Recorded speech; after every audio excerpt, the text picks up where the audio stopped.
As a little bit of personal background, outside of my musical training, which I did with private teachers, my academic training was in philosophy departments and in an interdisciplinary humanities department at the University of Chicago that's called the Committee on Social Thought. And so my academic habit is to do close internal readings of texts, which involves looking for patterns and relationships within a text. And one thing that fundamentally interests me in anything that I look at is how the materials in a work, whether it's music or literature or a larger scale body of work of an artist or composer, how all of these things interact with each other and influence each other and refer to each other. So Bloch's piano sonata is especially well suited to this because it is just brimming with these kinds of internal interactions. And one of the things that is also wonderful about the piano sonata is that you do not have to be a specialist or a scholar to grasp this facet of the piece. And I certainly was not when I first encountered the sonata. I was 18 when I started learning it. My piano teacher at the time had suggested it because it was a serious, substantial 20th century piece by a composer whose reputation was unimpeachable, but a composer who was not one of the default choices that young pianists settled on when programming the obligatory 20th century slot in a recital. And what struck me on first hearing the sonata was simultaneously how filled with ideas, but also how economical it is. There is no fluff. There are no passages that were there solely to modulate key centers. There is no measure that's there just so that the pianist can show off. And there's nothing that doesn't amplify and cement the overall outlook of the piece. There was also an emotional factor that struck me about the sonata. And though the primary focus of my presentation is on internal structural issues, I want to point out how unremittingly pessimistic and unrelentingly severe this sonata's outlook is. And that's not just a matter of its harmonic language. One thing that Bloch does here that is slightly different from what he does in some of his other major works is to cast the final movement with a complete absence of celebration. In contrast, as turbulent and as outraged as, for example, the first violin sonata is, the third movement presents at least an initially joyous aspect. Or if you think of a stern, forbidding work like the Concerto Symphonique, the finale at least nods toward the major mode, and it ends triumphantly. Or in some ways, most interestingly, Voice in the Wilderness, the original cello version has a final movement that's marked Allegro Giocoso. Very interestingly, in Visions and Prophecies, the piano counterpart to this, Bloch, does not include this movement and actually ends the fifth movement at really one of the most desolate cadences in the orchestral version. The piano sonata ends with a very, very violent bitonal march. And according to Suzanne Bloch's program notes, which Sita kindly shared with me, Bloch connected this movement to two photographs that he kept in a file box of materials, illustrating what he called the utter stupidities of our times. One photo was of a baton twirler, and Bloch clipped it to a photo of a sculpture of the Chinese god of war that has its legs poised in the same pose as the baton twirler. There's an outrage in the juxtaposition, an outrage that's not just about the brutality of war, but at the banality of a pop culture that trivializes the gestures and the trappings of war. So I'm going to move on to the sonata's musical materials now, which means that I'm going to share my screen, and that's going to be the bulk of the presentation, but I will be back visually toward the end. Okay, here we go.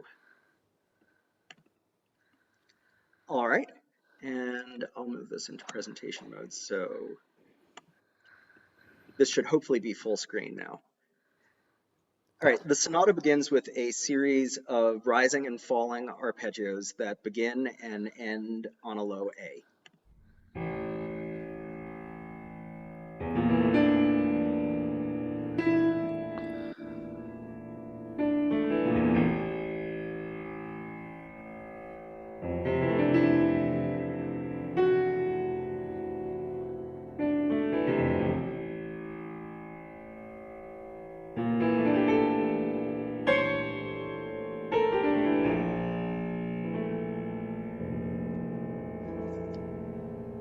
And I assume that the sound came through to everyone? Good, good. So this figure, this rising and falling figure, reminds me of a slow inhalation and exhalation that becomes stronger and stronger, or more fancifully, some kind of primordial creature waking up from the deep. And what's interesting is I want to make a note of the progression between the three arpeggios in the introductory passage, and I'll be playing little fragments of it on the piano, which we'll see how that goes over Zoom. So the first of these arpeggios is simply modal.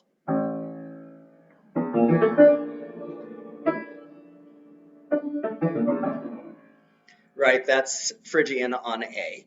And the second one suggests bitonality.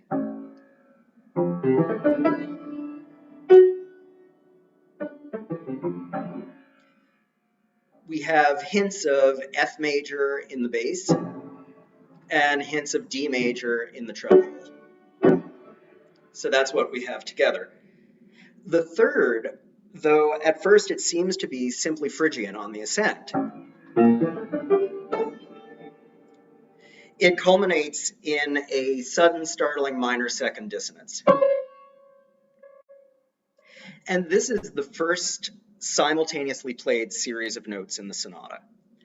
Also note that this dissonance is approached by a minor third from A to C, where the quarter notes in the other arpeggios were all approached by a major second. So something has changed. And what we have is a kind of kaleidoscopic effect. The Phrygian opening pulls apart into bitonality, and then it pulls away from tonality altogether into a pure isolated dissonance. Note also the coda to this series of arpeggios, ascending fourths in each hand, played a major seventh apart.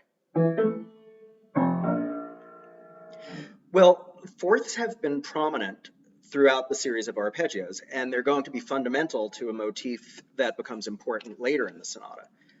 But the spacing of the right and left hands, a major seventh apart, also anticipates the third movement's main theme, in which the left hand outlines a C major triad, while the right hand plays B major triads.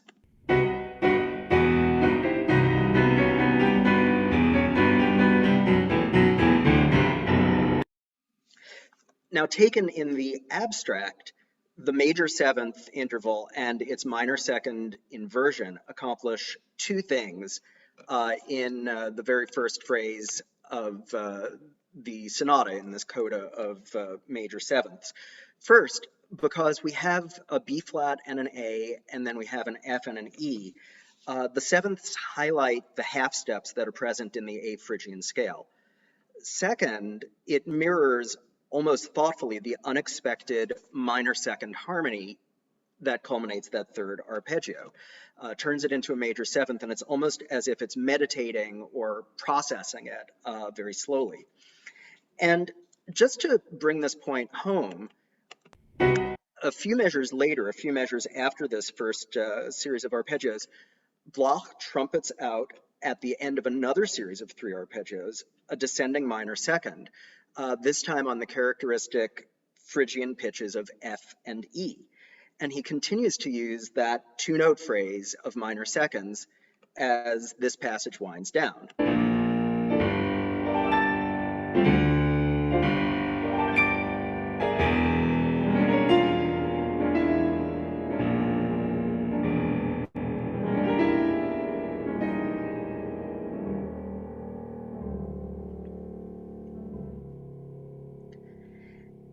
And then finally, as this opening maestoso section of the first movement comes to a close, notice how omnipresent descending minor seconds are.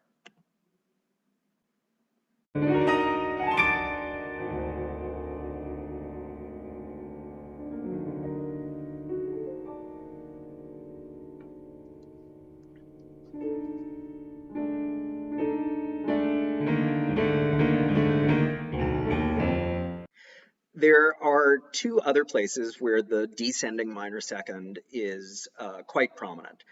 First, it's the initial interval in a crucial motif that I'll be discussing toward the end of the presentation.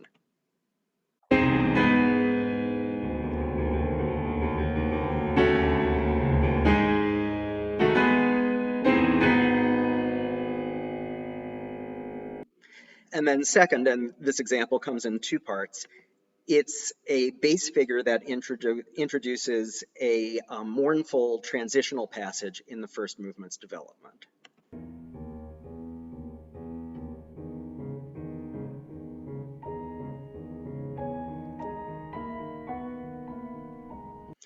And soon after, that minor second bass phrase comes back to underscore a climactic section of the development.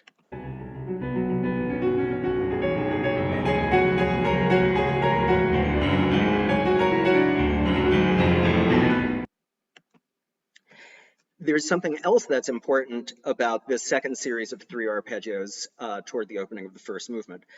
You'll notice that they're introduced by a pair of octaves in the bass that descend a minor third. Now notice how the second movement begins.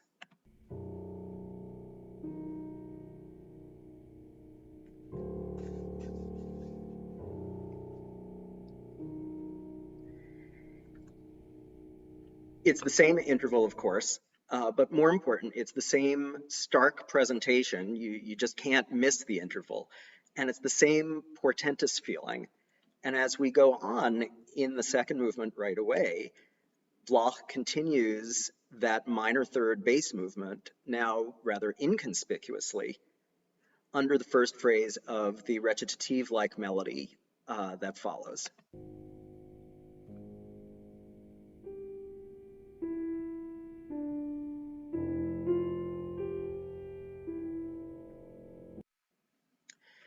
Now, the next observation that I'm going to make at first sounds like it's a little bit of a stretch. I had mentioned that in the very beginning of the piece, the arpeggios move from modality to bitonality to an isolated dissonance, and that the bitonal arpeggio incorporates elements of F major and of D major, which are key centers that are a minor third apart. Well, right after those three arpeggios, Bloch introduces another important motif. And granted, the treble is whole tone based, but to the extent that the ears might focus on the upper voice of the treble, we hear the first three notes of an E major scale. Whereas the bass strongly suggests G major. So this is also a minor third apart, E major and G major. And as soon as Bloch introduces that motif, he follows it with a dotted rhythm figure that outlines more minor thirds, this time following each minor third with a major second.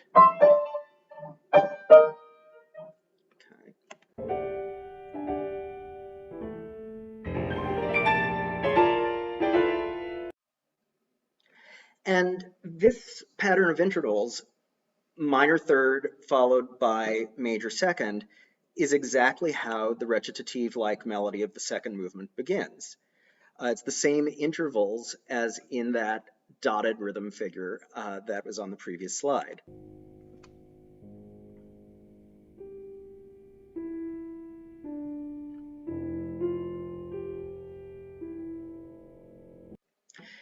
Now, the obvious question is how much of this overlapping is a matter of coincidence.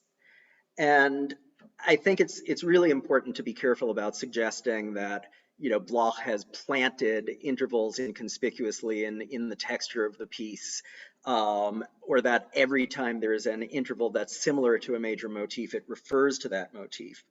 And actually, I think that this recitative-like melody in the second movement is more related to a motif that immediately follows the maestoso opening than it is to this transitional dotted rhythm passage that has the exact same intervals. As I mentioned, the maestoso comes to a culmination in a flurry of minor seconds, and then there's an onomato.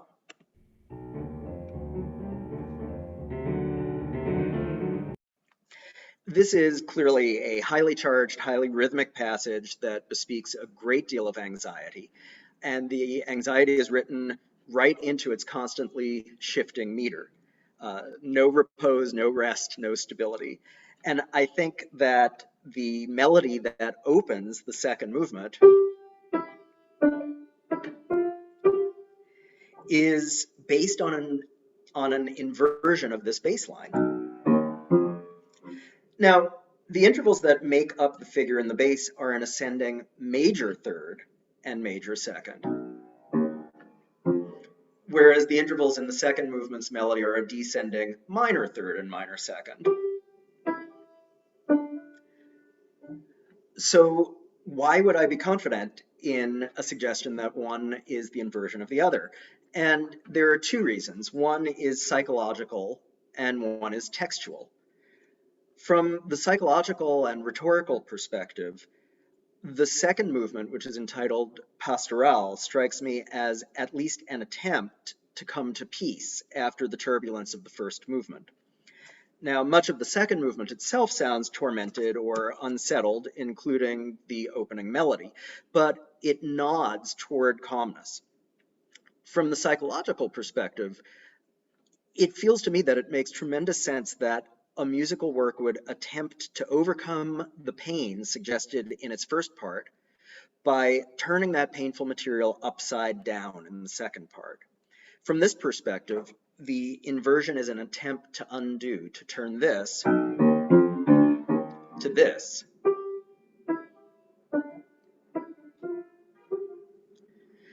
But there's also a textual justification for this conjecture. Whoops. Okay, here we go. Let's look at the very ending of the finale. At the absolute climax of the finale, Bloch casts repeated triads in B major over a descending bass figure that is identical in intervals to the first three notes of the second movement's opening recitative-like melody. You have, granted, an augmented second, but it's a minor third followed by a major second. And then the intervals promptly reverse themselves. He puts the major second first and then the minor third.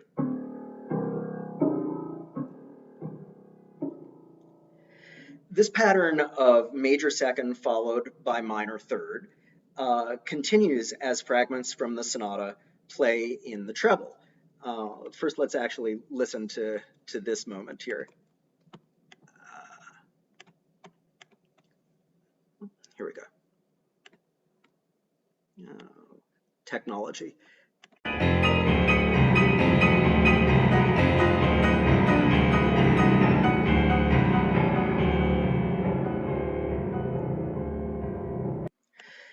And as I said, those intervals continue while fragments of motivic elements continue to play.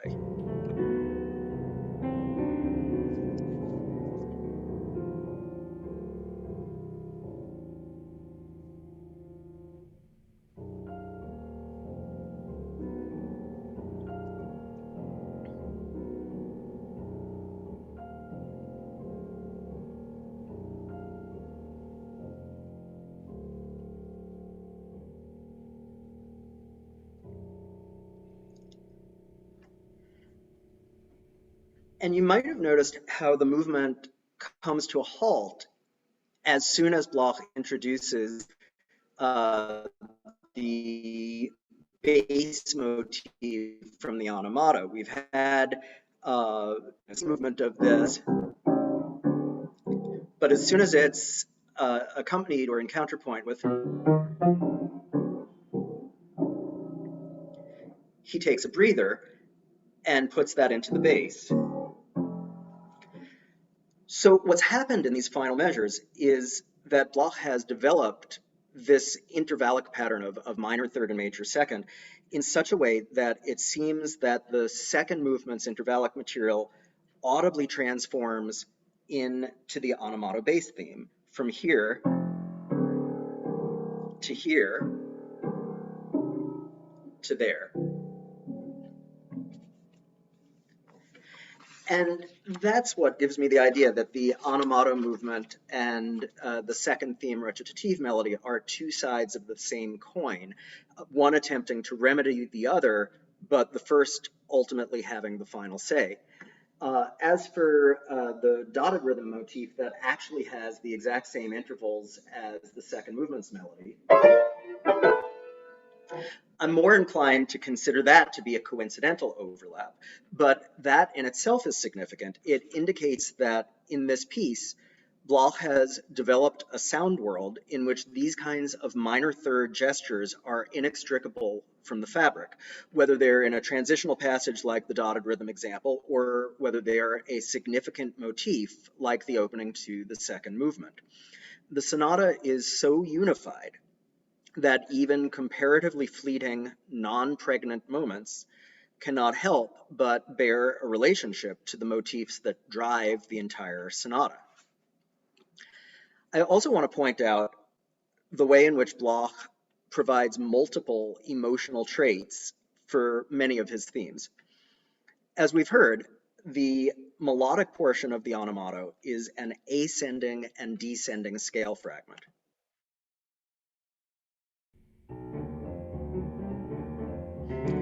After a few iterations of this melodic material with increasing intensity, it culminates in something like an answer, a scale fragment that now first descends before ascending. So Bloch uses the statement, the ascent, and the consequent, the descent, in multiple ways. He combines the statement, now harmonized in the treble in fifths over an insistent bass. He combines that with the last few notes of the consequent for an anthemic effect just a little while after it's first introduced. In the third movement, Bloch places the descending portion of the statement over subdued arpeggios, and he marks the passage lamentoso, and then he follows it with the actual ascending version.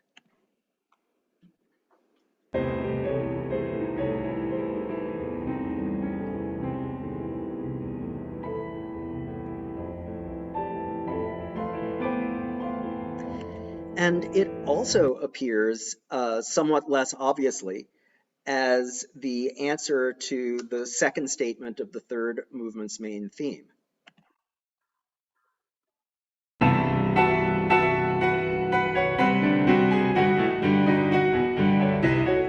Those moving eighth notes have the same ascending, descending pattern, same intervals.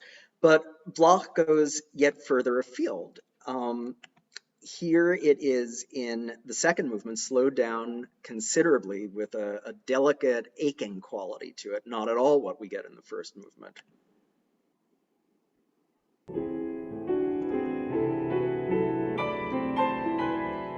And then in a few measures after this, Bloch gives this material yet a fuller presentation with a warm lyrical treatment that culminates in an enigmatic reiteration of the bass material that accompanies its appearance in the first movement.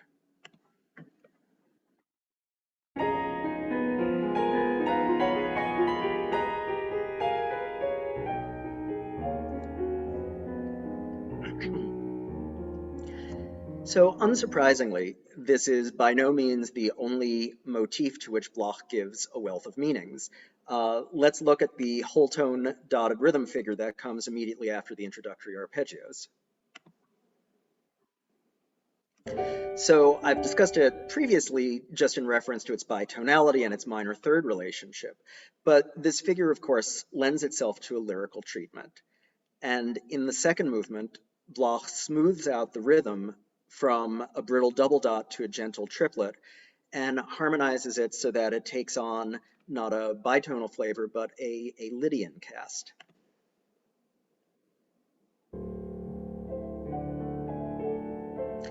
And he even uses it to bring the second movement to a peaceful end, notably centered on G, which is the bass in its original statement in the first movement.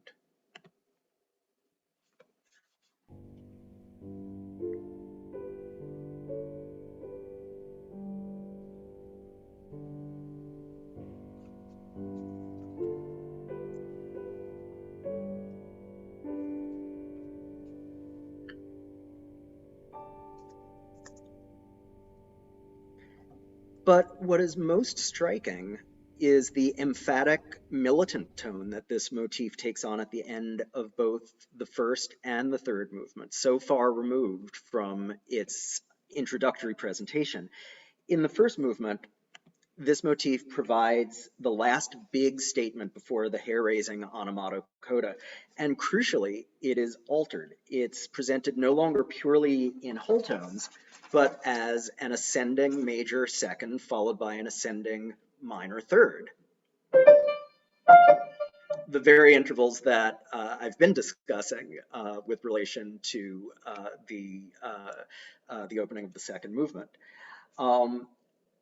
So this is what he does at the end of the first movement.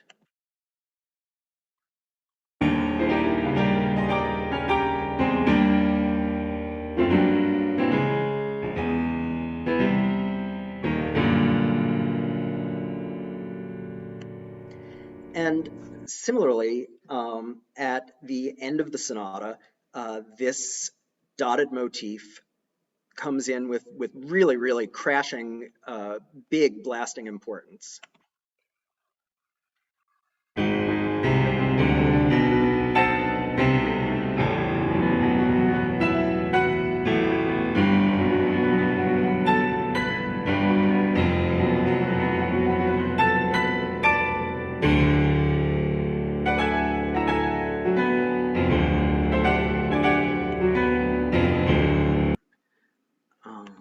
Okay, and look what happens. Whoops. Okay, sorry. Look what happens in this iteration at the end of the sonata. The whole tone motif actually drives the climax. We hear that huge statement of the onomato bass.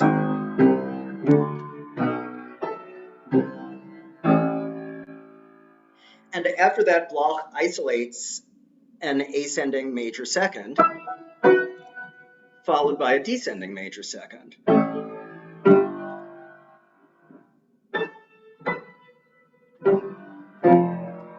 And then culminates in that crucial major second minor third combination before the pure form of the whole tone dotted rhythm motif comes into play. Now, just as a major second, it could be a fragment of the onomato melody, or it could be a fragment of the dotted rhythm whole tone melody. It seems to elide those two possibilities, coming as it does right between the statements of the two full melodies. But note also what surrounds the statement of the dotted rhythm motif toward the end of this excerpt. First, it's answered by ascending perfect fourths. And those perfect fourths are, of course, the building block of the sonata's very opening. And those fourths are answered by a huge restatement of descending minor thirds, which is exactly how the second movement begins, with very pregnant descending minor thirds.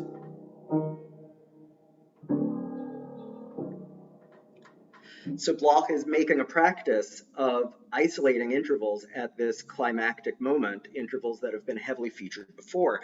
It's as if the major concerns of the entire sonata are coming together to drive it to its conclusion. There's also a motif that we haven't explored yet, which has significant transformations throughout. And this one is also based on a perfect fourth.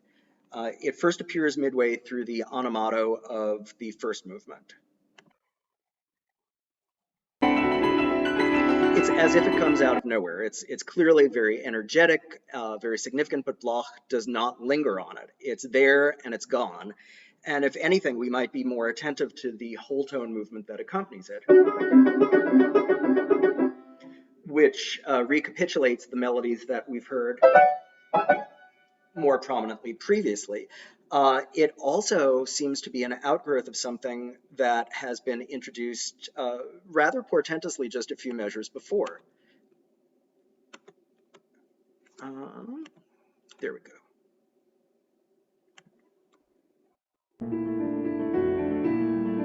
Now, this is a motif that crops up numerous times in the sonata, uh, but it almost always remains in its initial form and its initial attitude, and it's almost always fairly inconspicuous, although Bloch does squash the intervals from whole steps to half steps for quite a disturbing effect in the first movement's coda.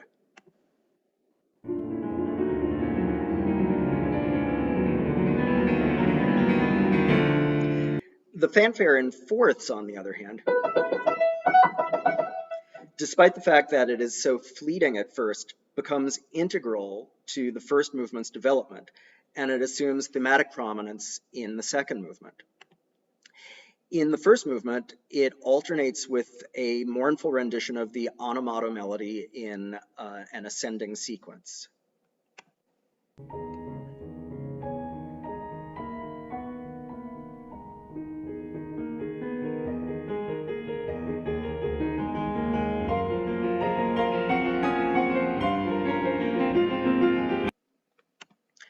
Next, it appears over and over again above agitated minor seconds.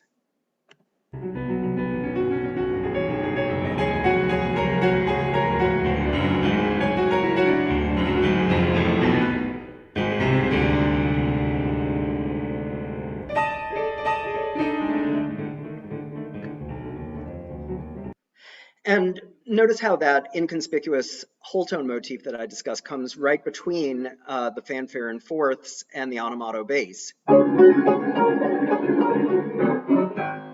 So it serves as glue between what wind up being more significant motifs. The fanfare in fourths also provides a brief moment of tension building in the third movement.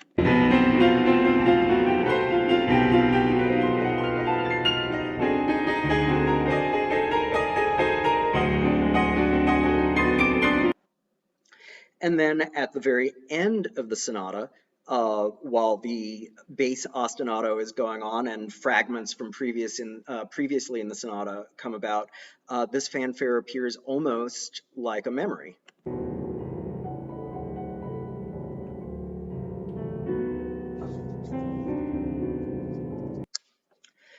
But in the second movement, this fanfare is not a fanfare. It has the most tender quality.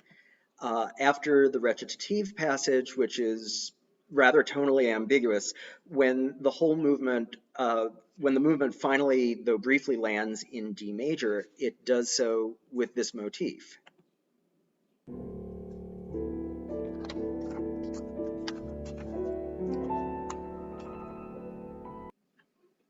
Almost immediately, the motif appears again to a restatement of the recitative material, and when it appears again, it reappears in A flat minor.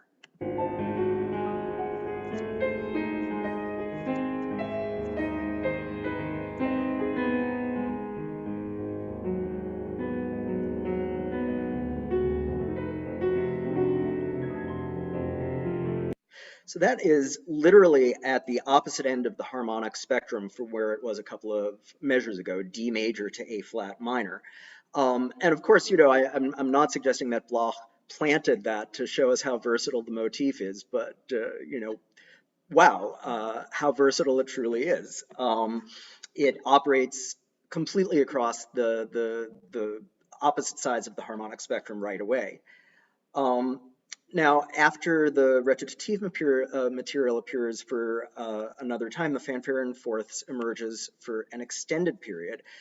First, it slips between E major and E minor, and then immediately between A major and A minor on the very same pitches in which it was introduced in the first movement.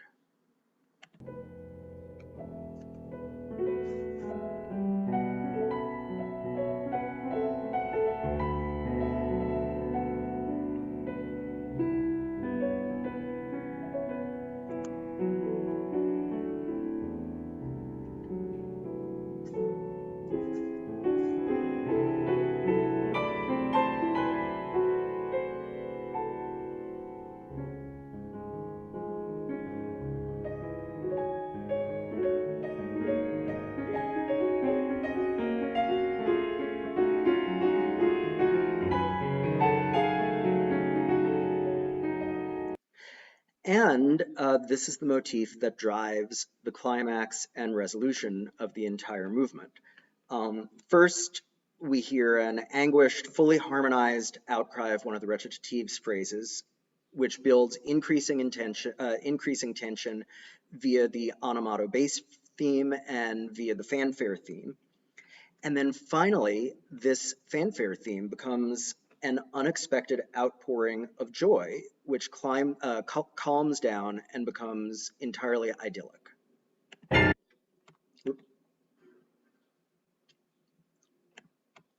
Let's see how to get the, there we are.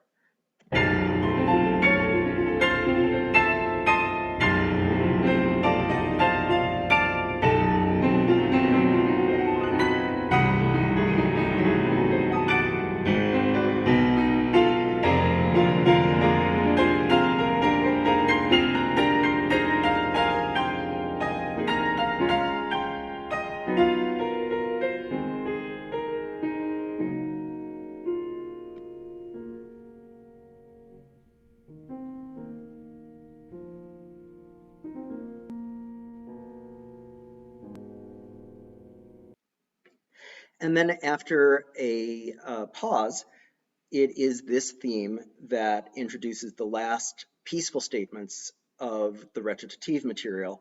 And when it introduces this, it's unambiguously in C major.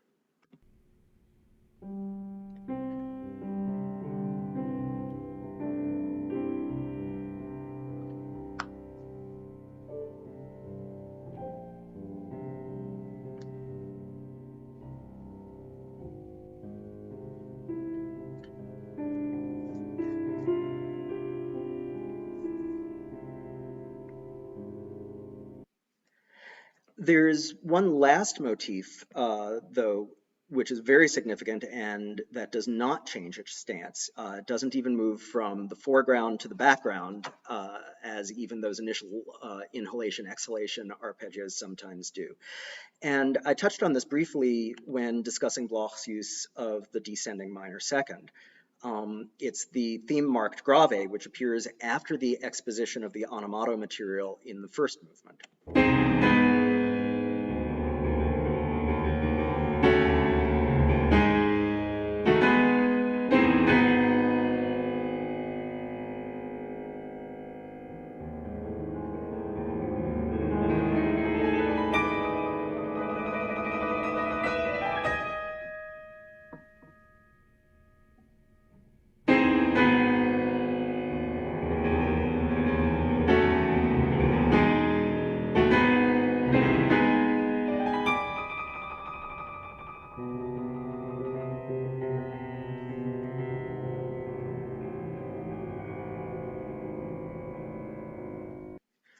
With all of those trills and tremolos, and with its forbidding militant attitude, and also with its complete interruption of the action, which is set off by rests with fermatas over them, this motif has always evoked for me a political execution of some sort, the guillotine or the firing squad.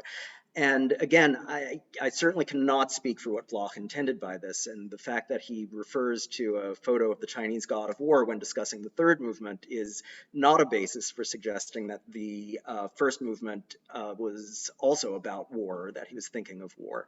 But I can say that in my own contemplation and study and performance of the piece, this moment, which is so starkly presented and is presented twice in a row with equal intensity, is just absolutely horrific.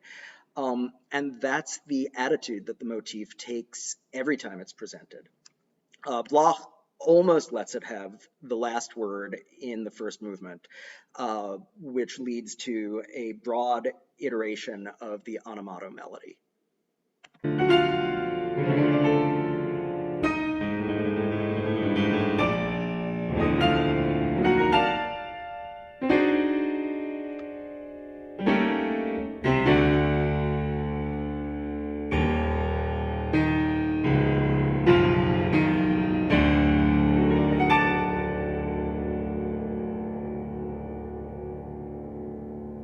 It's as if this grave theme brings the movement to an inescapable conclusion, a commitment to the onomato. And while we're on this slide, I can't resist pointing out just how clever this final introduction of the onomato is. It sounds like a cadence.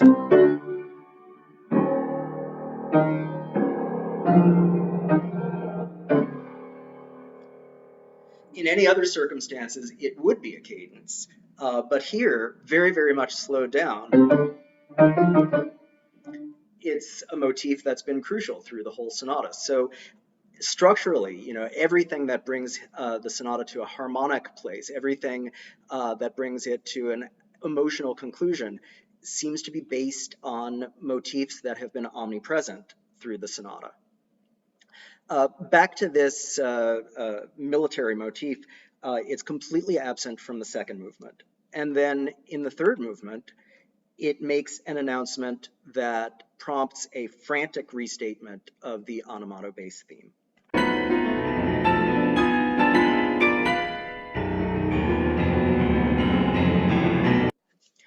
And then very soon afterwards, as a culmination of a highly agitated passage, it reappears again twice, again in the treble, and this time accompanied by bright, brittle arpeggios, which then lead to the lamentoso exploration of the onomato melody that we were examining earlier.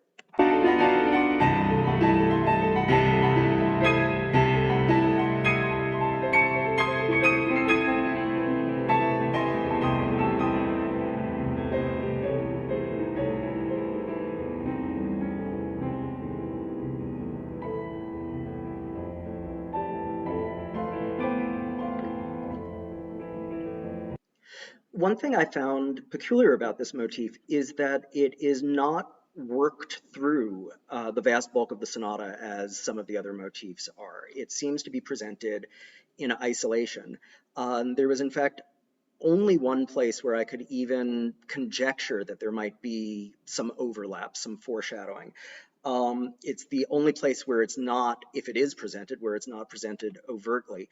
And it's toward the beginning of the sonata in the third of a series of arpeggios, this one that begins on the A flat. In the context of the arpeggio, it's completely inconspicuous. You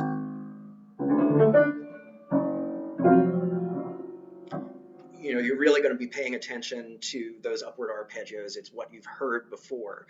It's not in dotted rhythm, but if you were to put it in dotted rhythm,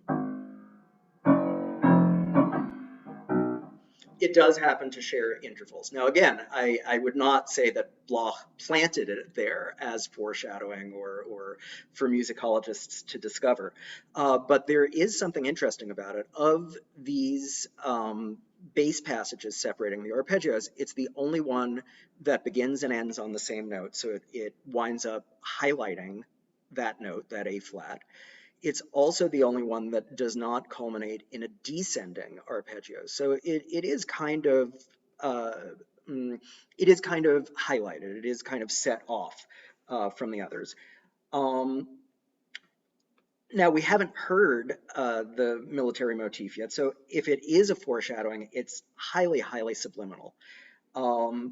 But it might be that the kind of tension, the horror of that figure, or its potential for realization, is already implicit in the opening material.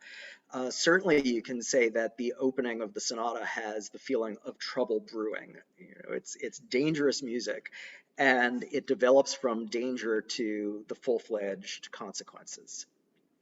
So I'd like to make one final textual interpretation before I address pianistic questions.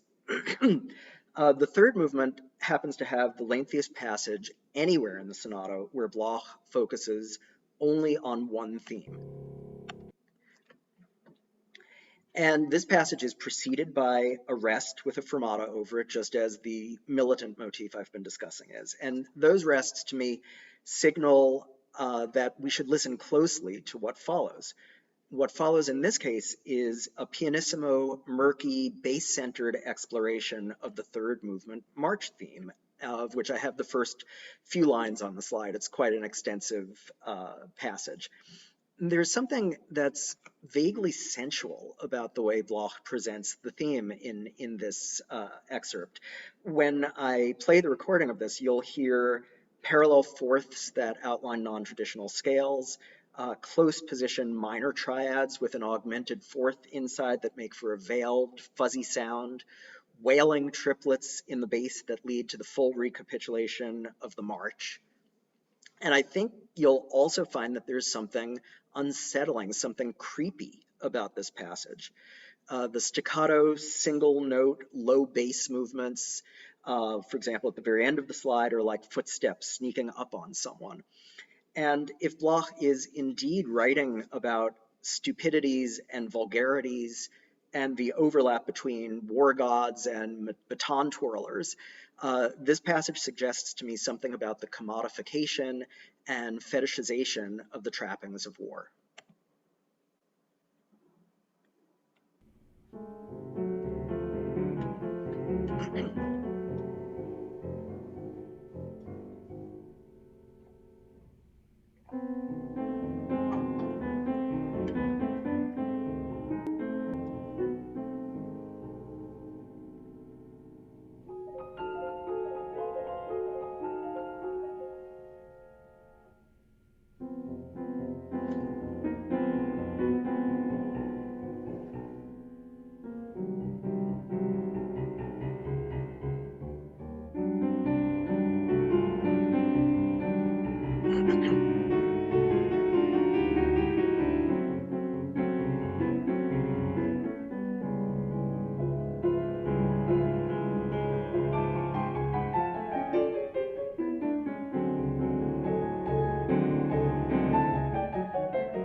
So now I'm going to move on briefly to the technical aspects, speaking as a pianist, which is a much less extensive discussion. The sonata poses several challenges. There's the issue of endurance, in as much as the three movements are played without pause. Now, the impact of that is not physical nearly as much as it is mental and emotional. This is not a nonstop virtuoso work that's going to produce tendinitis. There are plenty of areas of physical repose throughout the piece, even in the third movement. And the bulk of the second movement is quite undemanding from a physical perspective. However, playing a work with such a wealth of internal connections makes significant demands on the performer's concentration. Both the joy and the challenge of the piece is that there is no phrase that's wasted, and every measure means something. So there's no point where the fingers can show off while the mind takes a breather. Also, the pianist needs to keep the entire architecture of the piece in view at all times. Though the piece has three designated movements, they're not independent episodes. You're still telling the story of the first movement while you play the second movement, and you aren't done with any idea in the piece until the entire sonata is done. Another challenge is that Bloch is incredibly specific in his performance indications, and some of his indications are self-contradictory or unnecessary. I'll give just a very few examples from the first movement. If we look at the ending of the sonata's very first arpeggiated phrase group, for example, we see that Bloch has the pianist land on a heavily accented B flat. He marks this forte, he marks the next note in the left-hand piano, and he places a decrescendo sign between them. But once you've struck a note on the piano, the only thing that that note can do is to decrescendo. All Bloch needs to do is to write piano on the next note. But there's certainly nothing wrong with his emphasizing his intention. The instrument will do it on its own. But Bloch wants us to know that the fact of this natural decrescendo is important to his concept. But also notice that this measure has a pedal indication. The pedal will be down through the whole phrase. But Bloch places staccatos on several notes within the phrase, and that literally cannot happen while the pedal is down. The damper pedal raises all of the dampers within the piano, and that means that all of the strings are free to vibrate indefinitely. There is no such thing as cutting a note off short or creating a plucked sound while the damper pedal is down. So does that mean that we just simply ignore the staccatos? And the short answer is, of course, no, but the longer answer is the interesting answer. I think that what Bloch is doing is asking the pianist to imagine an ideal articulation, regardless of its feasibility on the piano, and that having that concept in mind will affect the pianist's approach to these notes, though it will not produce an actual sounding staccato. Similarly, the staccatos that Bloch places on the 16th note interjections in the onomato theme are essentially redundant. At 152 to the quarter, a 16th note with rests around it is inherently staccato. But I'm pretty sure that what Bloch is trying to convey here is something of a pizzicato effect, a sense that the note is not just short, but that it's of a different timbral quality than the other material. Finally, in the militant theme that we've been discussing, Bloch ends a cadenza passage with what is surely the most confusing performance indication in the sonata. The cadenza sweeps up to an octave on D sharps, which is marked staccato, and it's given a fermata that in the score is marked lungo, though it's cut off here in the slide. It's also given a pedal marking that requires that the pedal be held through the rests that follow it. So how is this D sharp staccato? And what is the point of writing rests after it? Again, it seems to me that Bloch is suggesting an ideal articulation. The effect here should be akin to the lascia vibrare instruction for a harp. The note will be attacked and released, but the sound will not be stopped. Now, it would be tempting to follow these thoughts with the idea that Bloch conceived the piano sonata with an orchestral mindset and that the sonata would benefit from an orchestral transcription. But I disagree. What I find most interesting is that though Bloch occasionally actively disregards the mechanism of the piano, at no point does he disregard the sonority and the timbre of the piano. To be sure, there are passages in the sonata that might evoke other instruments.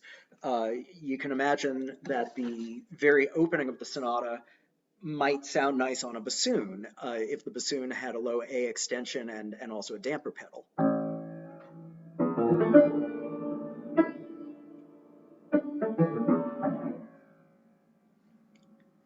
Or perhaps the recitative-like melody that opens the second movement might be attractive on a combination of clarinet and English horn.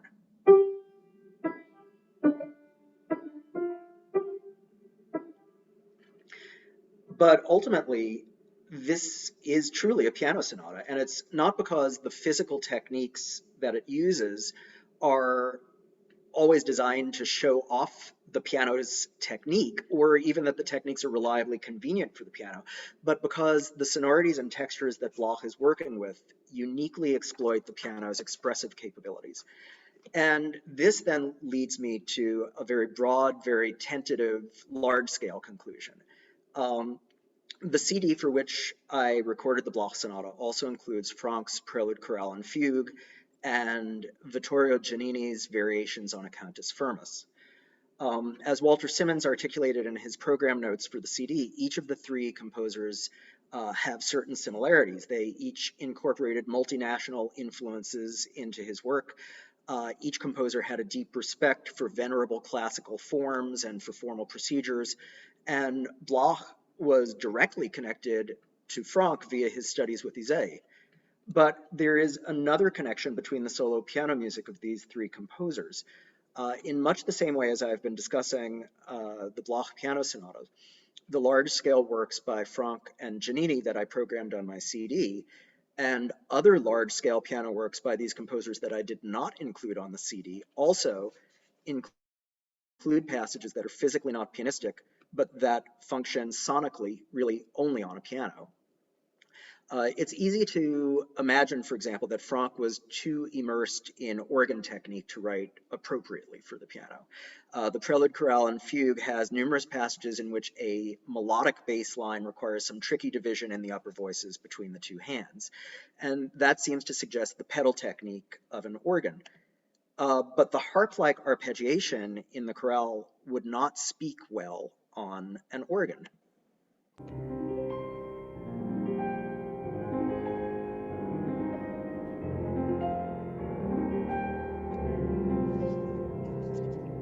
And the rest of the Prelude, Chorale, and Fugue really would not work very well at all on a harp.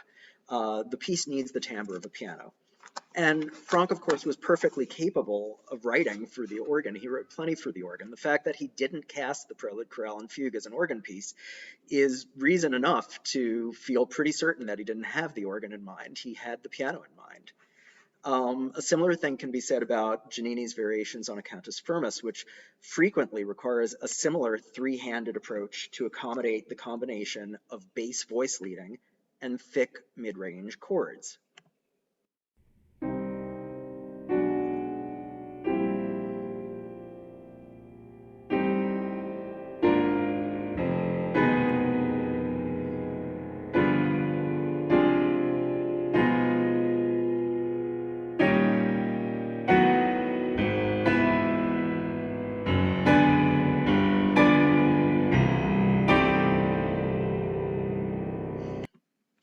In Giannini's case, he was not an organ composer, but instead he produced a very substantial body of work for concert band.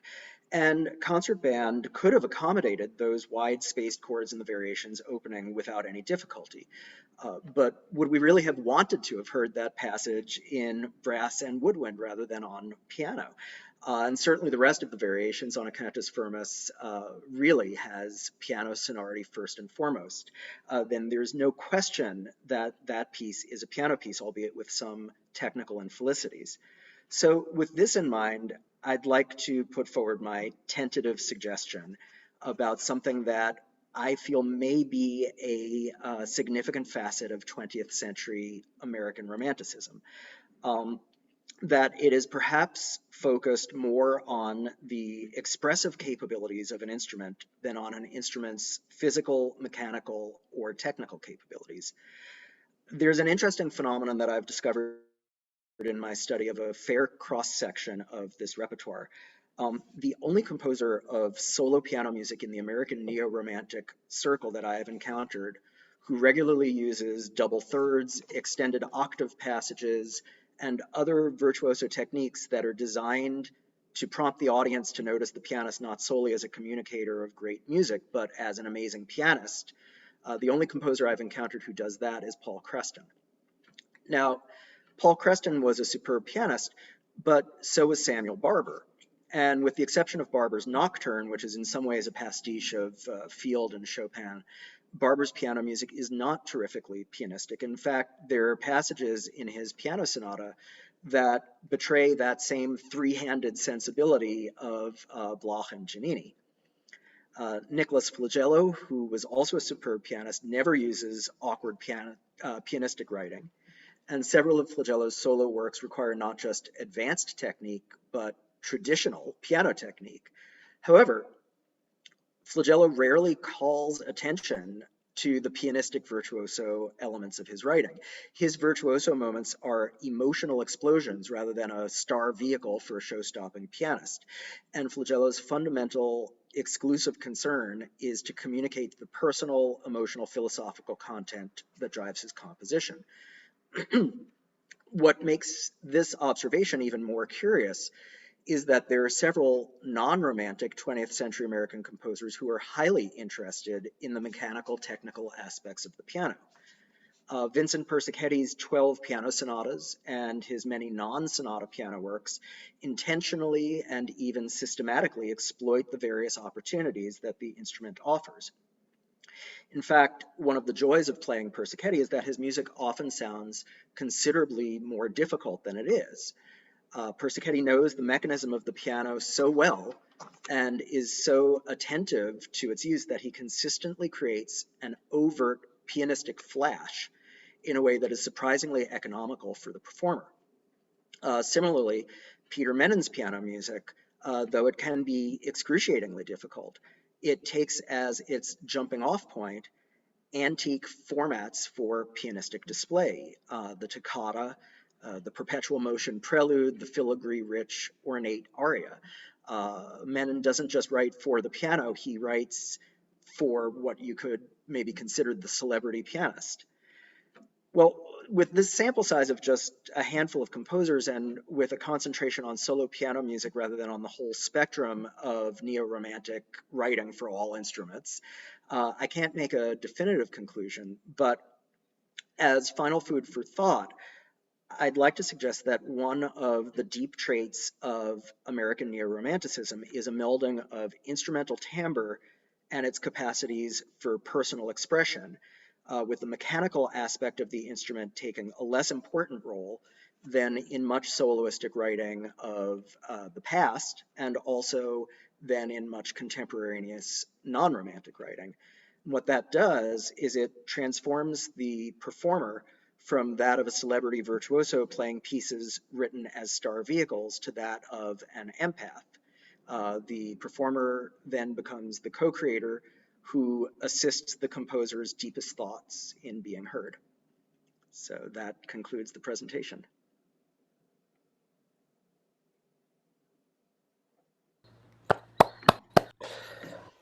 Myron Silberstein, thank you so much. I'm really quite floored, quite bowled over by this really magisterial presentation that you've given. And I wonder if I can grab the privilege of asking the first question, and then, of course, Please. the floor is open. In a way, for the last hour, we've been listening to two different things. We've been listening to your insightful, analytical comments on this piece, the dense thematic integration, operating on different levels, across different movements, and so on.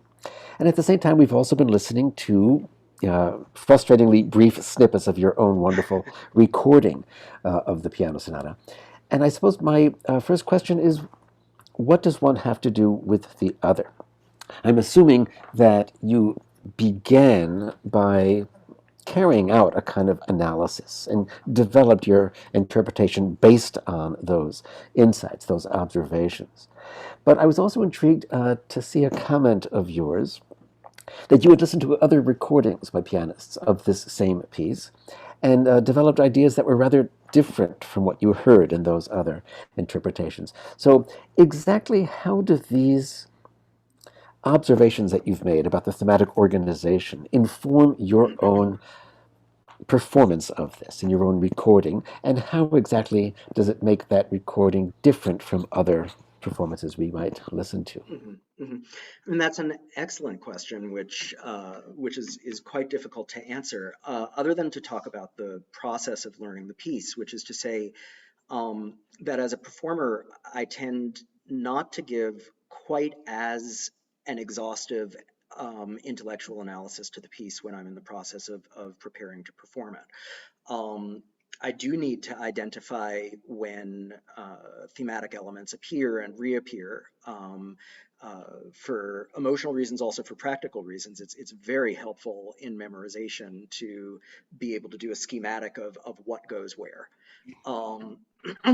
But as a performer, I think it would be simultaneously overkill, but also counterproductive to uh, to try to tell too clear a story about how these motifs transform. Um, I think that to think, the fanfare motif has become gentle now is plenty. Because it certainly feels gentle when it's become gentle, and to work within that moment of how does this feel, as opposed to how does that feel, is what guides a performance. One of the joys of having musicological skills is that after I've absorbed the piece emotionally, then I can really do a close look, really almost from a composer's perspective, and think, wow, these things that move the listener and that move the performer because of how they sound are also so tightly put together that it seems that Bloch is doing a kind of alchemical transformation from page to page.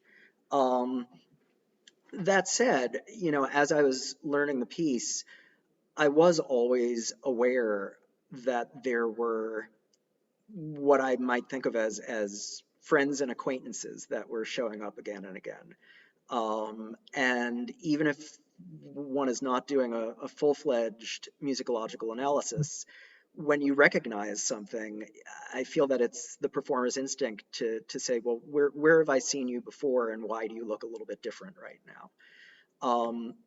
So I can't speak to of course, the process of the other performers, but I feel that mine might be a little bit more motivically driven than the others, which might be perhaps thought of in slightly larger chunks. Which isn't to say that I didn't think of the large architecture of it, but I saw all of the elements sort of woven through each other as I was working. Great, great. Thank you very much. Well, I think I can declare the floor open to anyone with a question or a comment to share.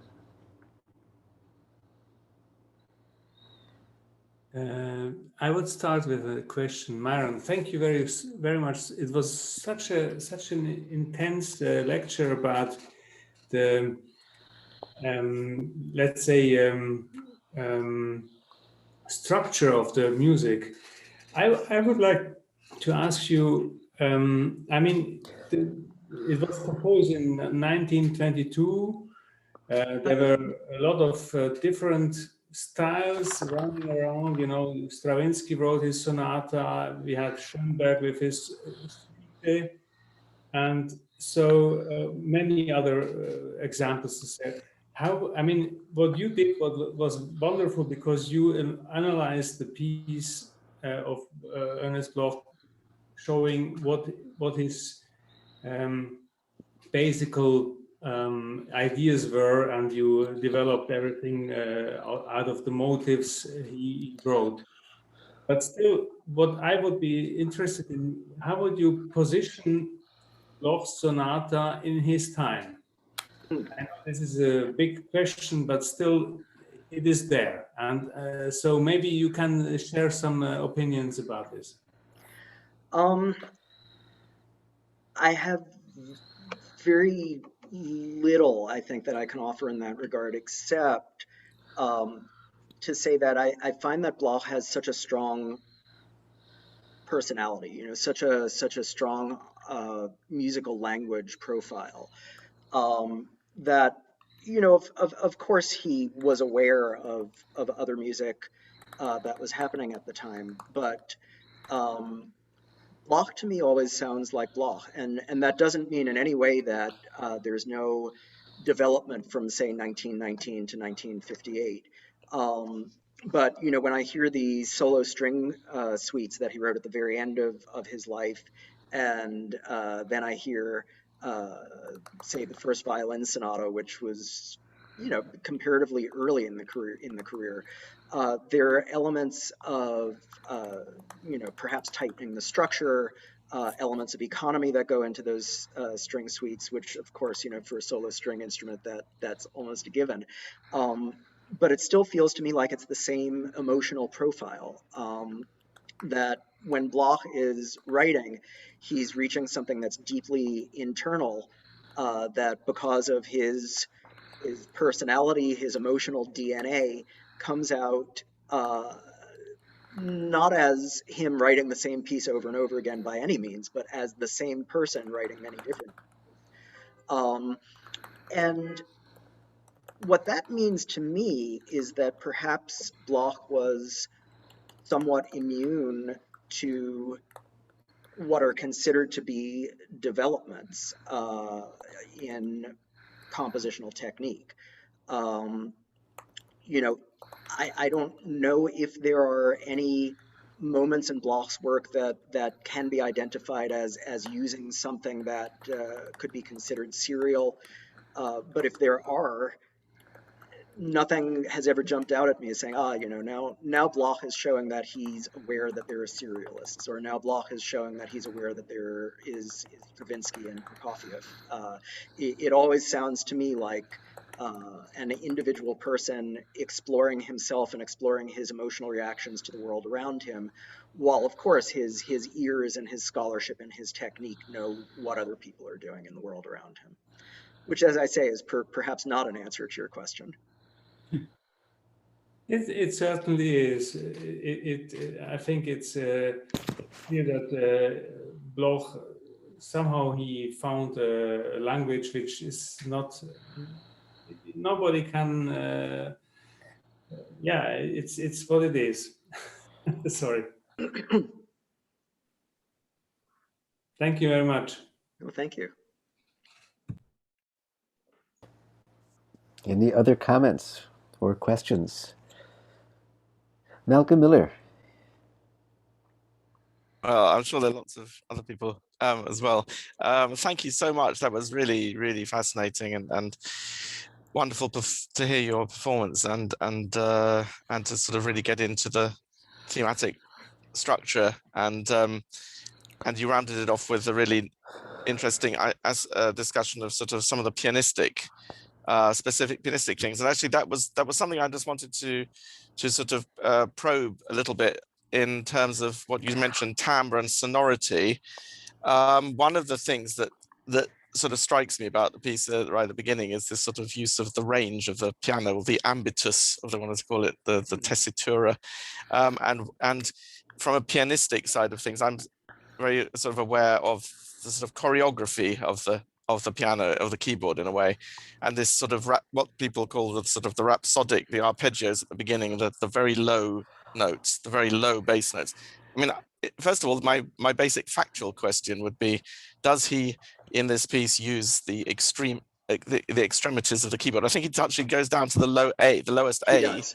I'm just wondering, does he go right up to the top of the keyboard? I'm just wondering what piano he actually owned, because if I'm right, I was just looking at the historical aspect that it was composed in Switzerland, in the Haute-Savoie, in the Châtel. In fact, I was just seeing that my article in the Bloch Studies book, which you might know, I've actually included a postcard. I found this postcard in the British Library sent from the Châtel, and it has this sort of picture of the village, the mountains. Not that I'm making any spurious, like, he's looking at the mountain tops and then that sort of, mechanistic connection between the high and the low or anything like that. But I wondered what piano, because he actually talks about the piano arriving and whether that influences it. But at a deeper level, when you're talking about sonority, have you considered, this aspect of the physicality of that reach that he seems to be using in the outer movements, particularly, and then occasionally in the sort of this pastoral? So I'll leave my question at that. Sure. How does he use? He does go down to the low A. He only goes up as high as the last F sharp, but he goes there quite a number of times. There are elements of true pianistic physicality, particularly on the last page of the third movement. He has you playing those B major triads in both hands, and then the left hand has to bounce down to the lowest extremes of the piano. So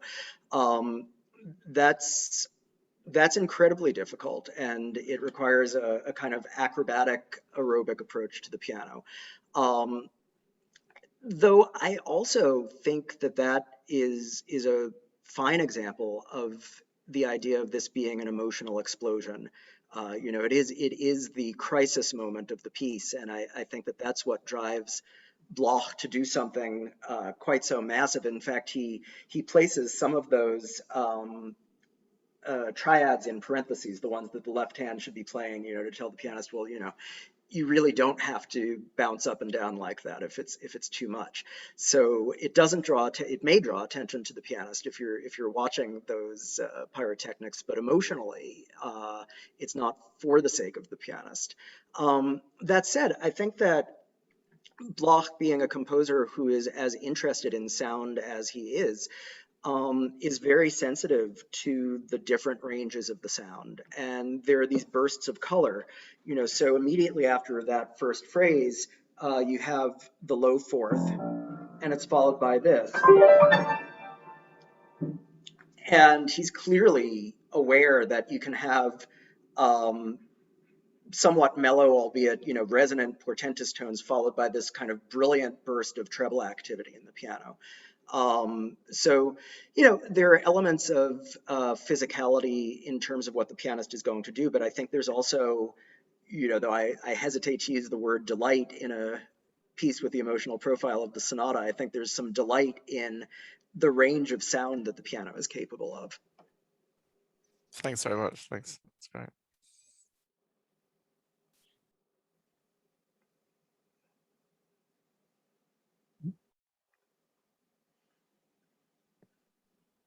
Alexander. Hello, may I? Yes, please. Please question? jump Well, right in. I've got about 1.5 questions, but I won't. I will control myself, hard as it may be. Well, there are so many things. Thank you very, very, very much indeed. It was very stimulating. And to hear this piece, looked at really under a microscope, and yet then, to have the sense of, the totality of it, and perhaps being more than the sum of the parts. I just have a feeling that this is a very extraordinary composition. And the one thing that I would just like to say is that it's very interesting to see Bloch's works in relation to the other things that he was composing at round about the same time. Mm-hmm. And of course, this brings in the whole question of, is this work Jewish? Is that work not Jewish? All the rest of it. But the interesting thing about this work, the 1935 sonata, was something that I really found fascinating when you were talking about these photographs of the baton twirler on the one hand, and then of the god of war, the Chinese god of war, sitting in a certain pose. Because just 2 years later, after he wrote this, he composed an orchestral work called Evocations. And the middle movement is entitled Huang Ti, God of War. And so therefore there seems to be, and obviously it is of Chinese inspiration, because there are lots of Chinese elements in the Evocations, the orchestral suite. And so therefore there is a connection there. Also, I noticed in this work, which I don't really know very well, but I have heard it a few times, many connections with Voice in the Wilderness or Visions and Prophecies, which were composed in the following year, 1936. So all the works, clustered around the mid-late 1930s, perhaps not the violin concerto, that's something slightly different, do have certain parallels when it comes to timbre, when it comes to modalities perhaps, and certainly when it comes to melodic contours. There's a very, very interesting kind of relationship, I think, that one can see between those. I was wondering about this particular set of intervals. You mentioned the minor third followed by the major second, either going up or going down or whatever. And I remember being at a very fascinating lecture during a conference, I think it was in New York, many, many, many years ago, where the Israeli composer Noam Sharif said that this interval of a minor third plus a major second is a Jewish interval. And I thought to myself, what? What on earth does he mean by that? I mean, you find major thirds followed by major seconds. Did I say minor second? I meant minor third plus major second. You find it all over the place in lots and lots of Western classical music all over. So I was sitting next to a pal of mine and I was saying, well, what about Holst? Jupiter from the planets, that famous tune begins with a minor third rising plus a major second. And that person then turned around to me and said, yeah, but did you know that Holst's mother was Jewish? And I have to confess that I didn't. So I don't know if there's anything in that. I'm very skeptical about such an assertion, but it is curious to me. I just want to mention one other thing then. Oh yeah, by the way, serialism. Yes, Bloch did use serialism, but not as a method. He used tone rows in some of the later quartets and in other pieces during the 1950s, here and there. But he was very much at pains to point out that it was not intended as something to replace tonality. It was intended purely as a melodic gesture, so to speak, to make things interesting melodically, but not in terms of a whole philosophy, like the philosophy perhaps that was established by Schoenberg and one or two other people before Schoenberg, but Schoenberg obviously put it on the map. I think your comment about the way in which Bloch put in directions in the music that don't seem to make sense somehow, I agree with most of them, but where you have the situation of what you might call a pedaled staccato, which seems to be like a contradiction, I have a feeling that it's more psychological than a practical thing. In other words, if you approach, the pedal is pressed down, right? And you approach a particular note and you play staccato, you may approach it slightly differently than if it was just without any kind of particular designation. And I have a feeling that that kind of subtlety in the way of the technique. I mean, Bloch did play the piano. He was really a violinist by profession, as we know, but he did play the piano. And I think he knew about how just to express these things, even if it looked a little bit weird. And I have a feeling that there were reasons why he did these things. It's a pity perhaps that he didn't actually explain exactly what he meant. If there'd been some kind of glossary at the beginning of the sonata saying, well, look, if I say you've got to pedal this staccato, what I really mean is this, and this is the kind of sound that I particularly want, it might have been helpful, as indeed modern composers do for their avant-garde works. You know, there's usually a glossary which indicates all the things that are necessary for an understanding of how to perform the score. I think I'll leave it at that because I don't want to hog the discussion. I would be very keen to hear what other people have to say as well, but also perhaps if you'd like to comment on just one or two of these questions that I posed. Sure.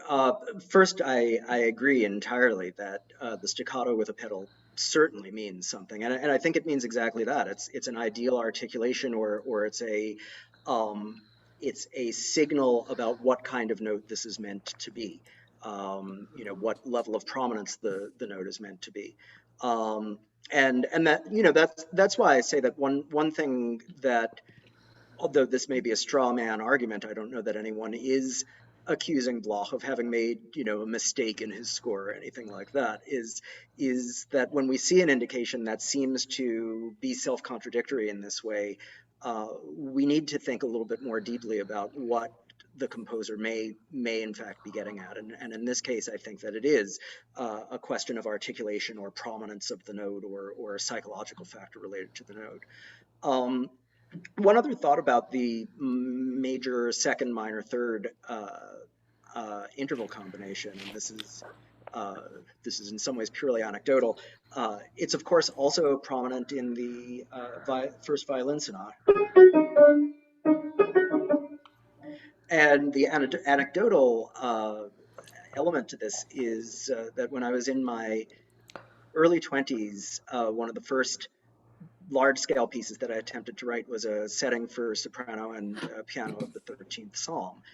And I had not heard the Bloch piano sonata at that point, Bloch violin sonata at that point. But in my piece, there's an extended passage that has.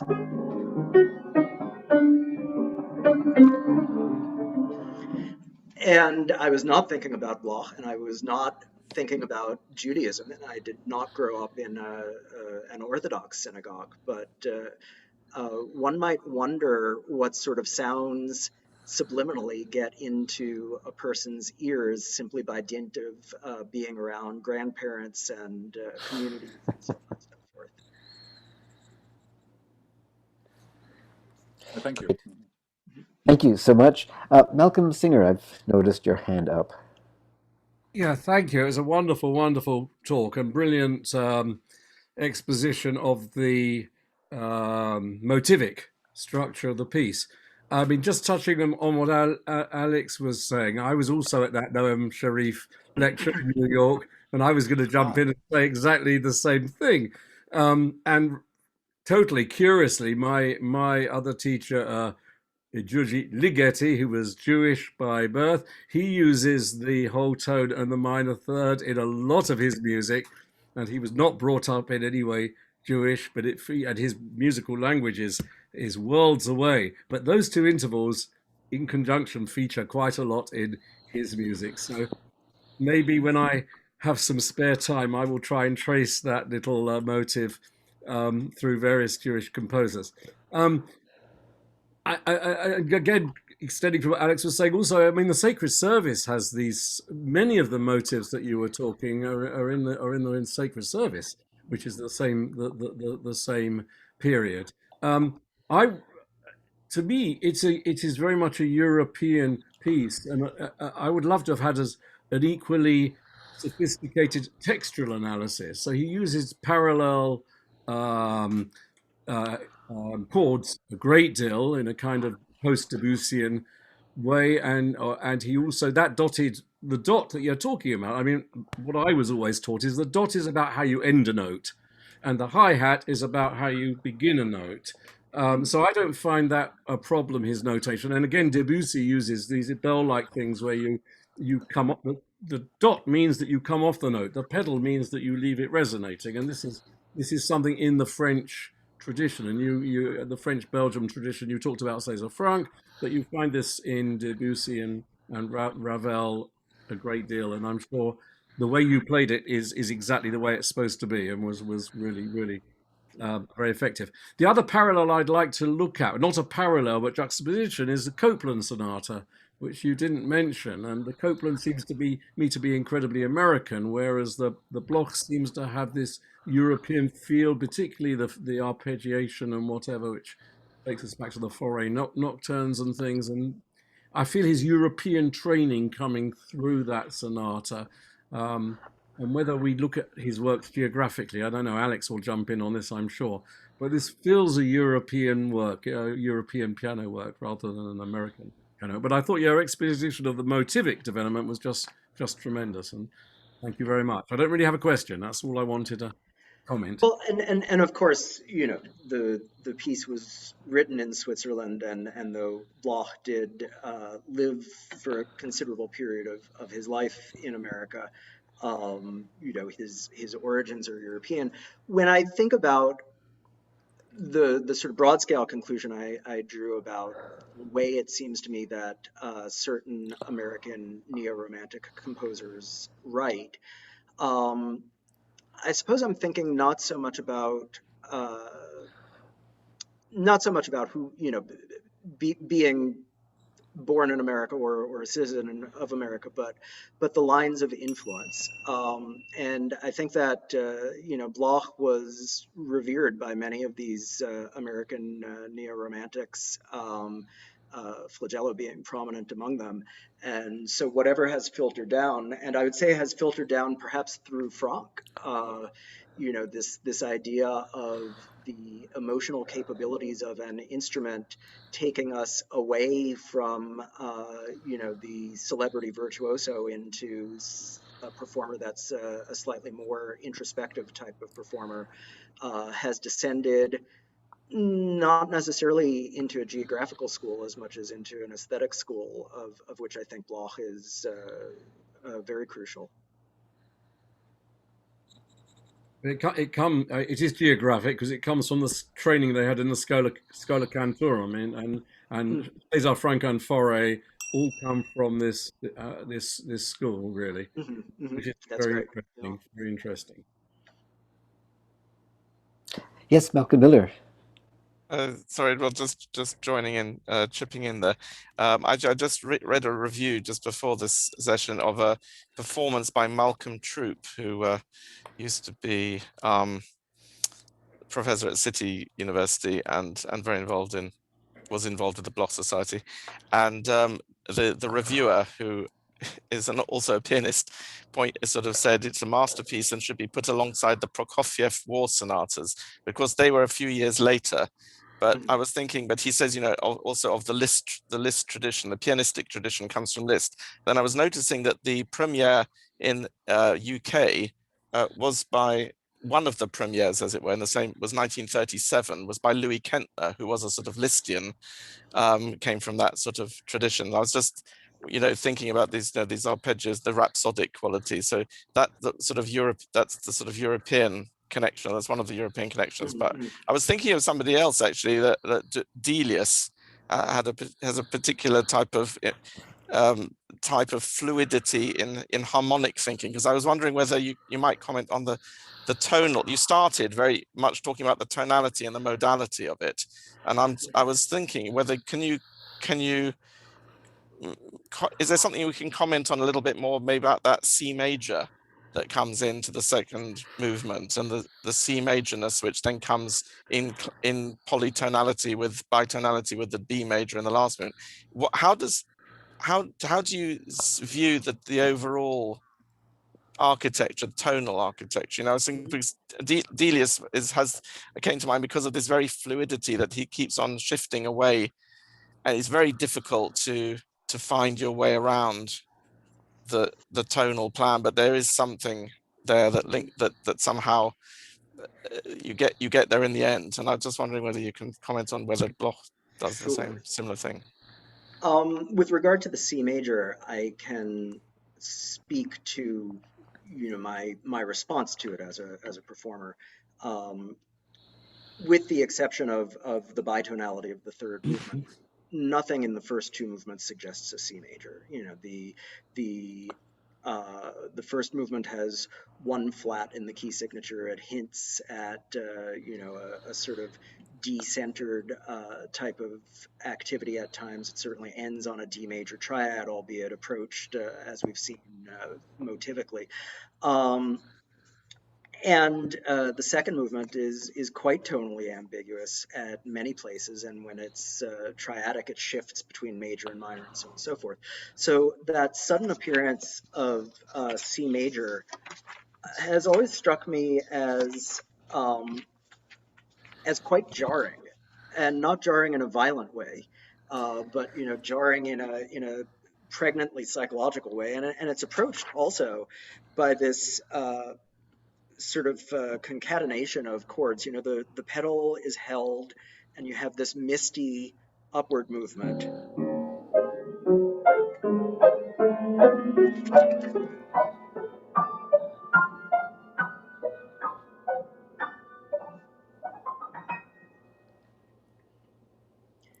And that's what hangs in the air before. So Bloch hasn't brought us to C major in the sense of building up harmonic tensions that bring us to a dominant, and then C major is the logical place to go. He's instead sort of pivoted to G major. He's given us a sort of misty cloud of harmony, stopped the action, and then restarted in C major. And of course, you know, the performance instruction is calmo. And to me, this has always been a kind of signal that says, you know, the pain is over, temporarily at least. You know, Bloch has placed us into what is the archetypal basic major key tonality briefly. But that doesn't quite answer, you know, your question of the larger scale harmonic structure, and I'm afraid I maybe can't quite. But, you know, moment by moment, these tonalities do seem to have an emotional resonance. Great. Thank you. Alex, yes. Well, just apropos, it might be worth pointing out that for Bloch, C major was extremely significant. For him, it was a very spiritual key, and it was a key which he found resolution for all the turmoil and all the conflict his music sometimes can portray. I think there are a number of writings about this where he actually describes the effect of C major on him. Now, I don't know 100% whether he had perfect pitch.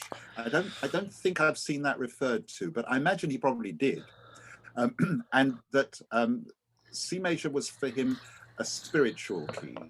The chords, but also the whole framework of the key, not just the triad of C, E, and G, but the whole ambience of C major. And if one looks at many of the perhaps earlier works, I'm thinking of perhaps the piano quintet, the first one, and the many pieces which end quietly in C major after they have been, cascading with tsunamis of emotion and everything like that.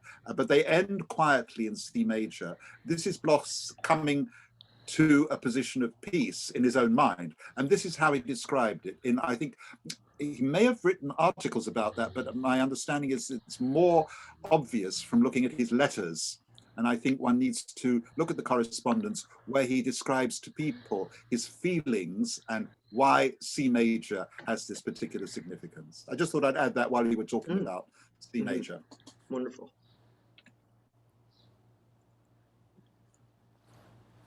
Other questions, other comments for Myron Silberstein? Oh, well, can I just add one more Yes, thing? please. I Sure. feel very uncomfortable about this, but I'll just be as quick as I can. You're talking about when you were talking about what is pianistic and about these massive great chords that really require three hands to play them in order to if one had to play them so that all the notes happened at the same time.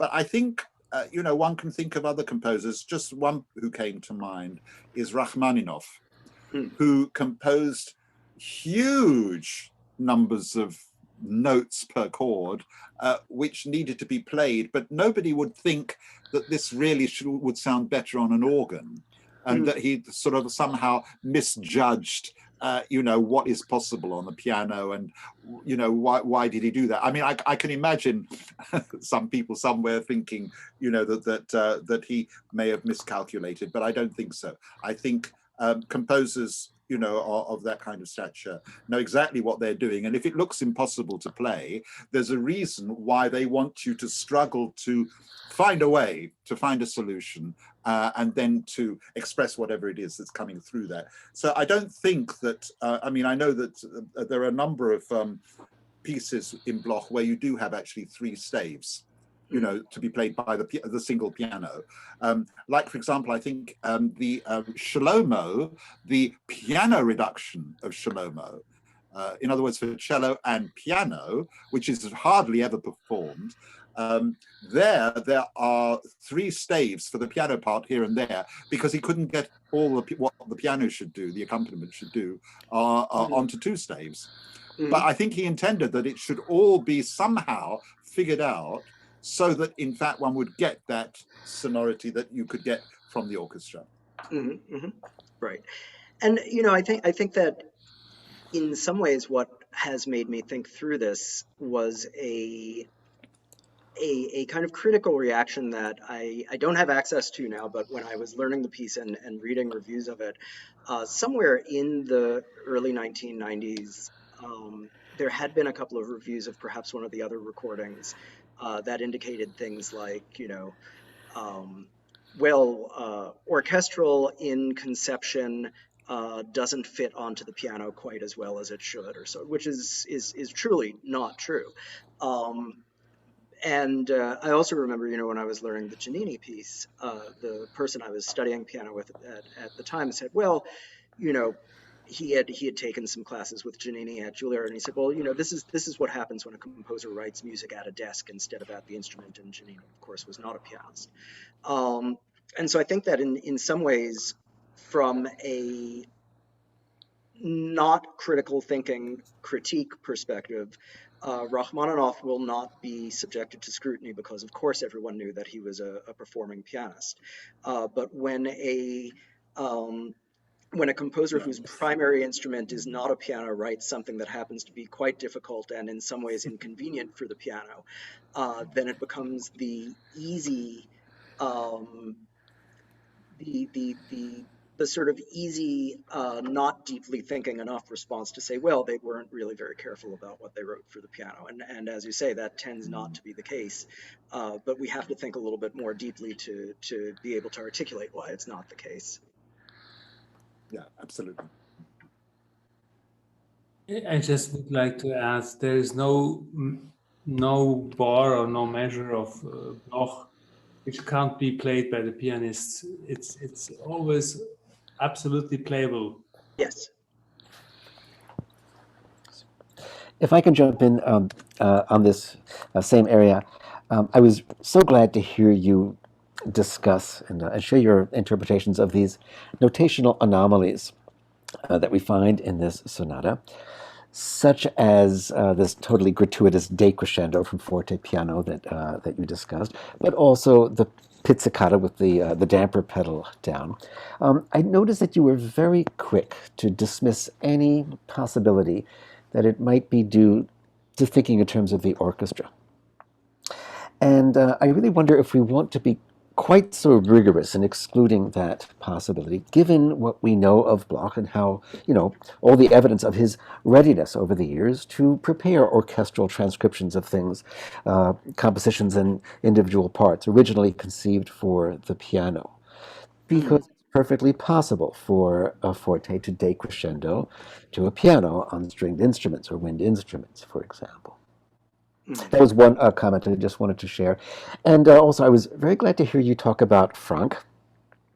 You didn't really bring Franck into the discussion until the conclusion, when you got into the pianistic issues.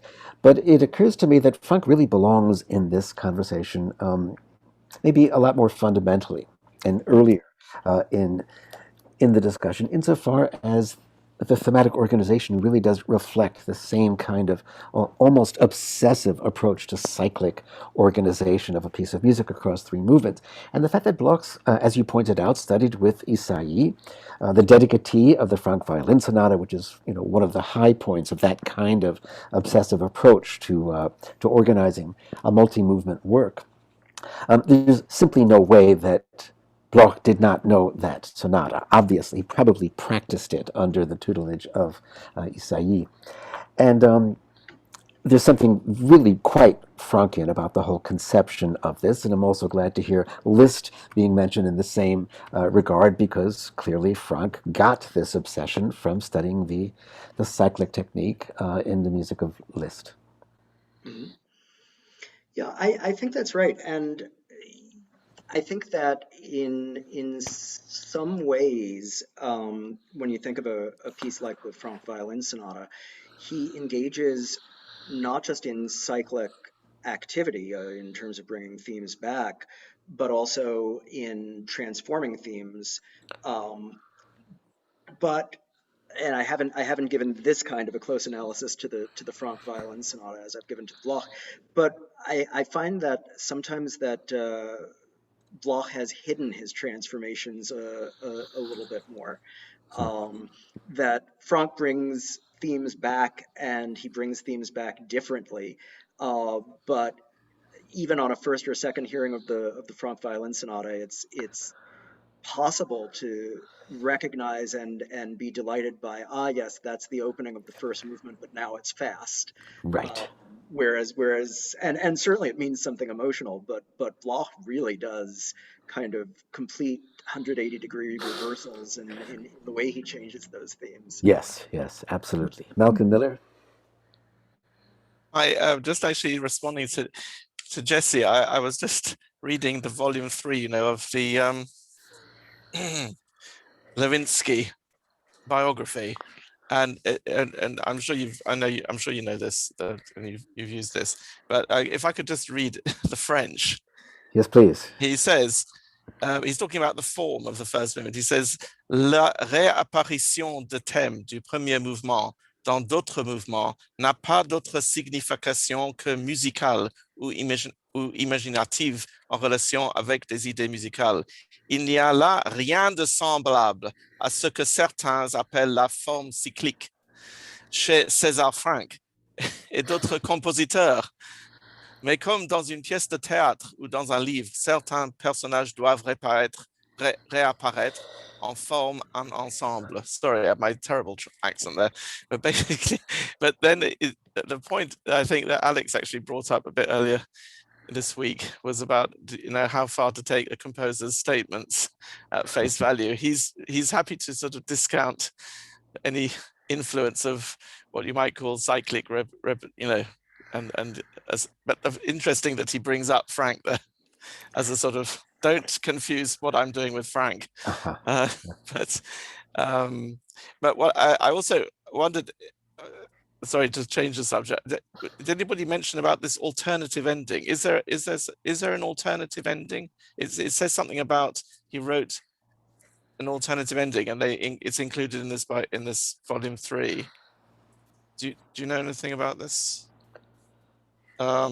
The manuscript of L'autre conclusion possible, not unpublished.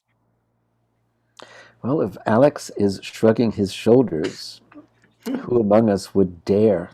Page 396. About that. 396. I will look for that. In volume 3, you said? Yes. Yes. I will look it up. My goodness, I had no idea. I hadn't come across that. No, fair enough. I'd be interested to see what it says there. Fascinating. No. Yeah. Anyway. Okay. Well, if there are no further comments or questions, I think we should thank our guest speaker today, Myron Silberstein. Thank you. Really fascinating, tremendous, formidable job that you did. Thank you. And at this point, I think I'm going to stop recording.